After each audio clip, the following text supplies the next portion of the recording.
Our journey into the fascinating world of the hedonic scale and how it impacts our cravings starts here. But first, let us introduce our guide, the brain behind this exploration. Dr. Yozafat Sánchez Arcega, a renowned neurosurgeon with a passion for neurosciences. Armed with years of expertise and a deep understanding of the human brain, Dr. Arcega is here to unravel the intricacies of the hedonic scale.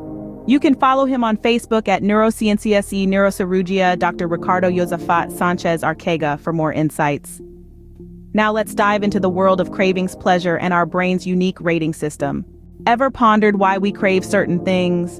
Why does a bar of chocolate seem so irresistible, yet the thought of a plain boiled vegetable could be, well, less than thrilling? It's all thanks to a fascinating mechanism within our brains known as the hedonic scale. Imagine the brain as a bustling city with different parts working together to keep everything running smoothly. The hedonic scale is the city's thermometer, gauging how much we enjoy different experiences and things.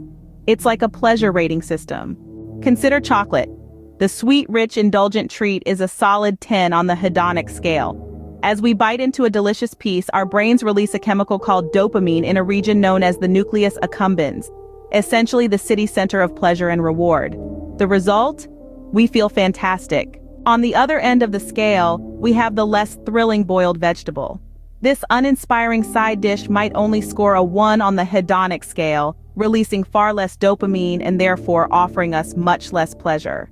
Here's where things get interesting. When something is high on the hedonic scale, like chocolate, our brain tends to constantly seek out that high level of pleasure. The dopamine-releasing neurons in the ventral tegmental area make us feel good, while the prefrontal cortex, the part of our brain that controls our actions, tries to regulate this urge. Now let's introduce the mesolimbicortical pathway, a crucial series of connections linking the midbrain limbic nuclei and the prefrontal cortex. This pathway plays a pivotal role in our brain's reward system. Addiction can be likened to being caught in the pursuit of high pleasure, like that given by chocolate. But when it comes to something at the lower end of the scale, like a boiled vegetable, it's easier for the prefrontal cortex to control the desire, as the pleasure is low. To summarize, the hedonic scale is our brain's pleasure thermometer, and our craving for high pleasure things, like chocolate, can lead to a constant pursuit, which can sometimes spiral into addiction. The mesolimbicortical pathway and the prefrontal cortex play crucial roles in regulating these urges.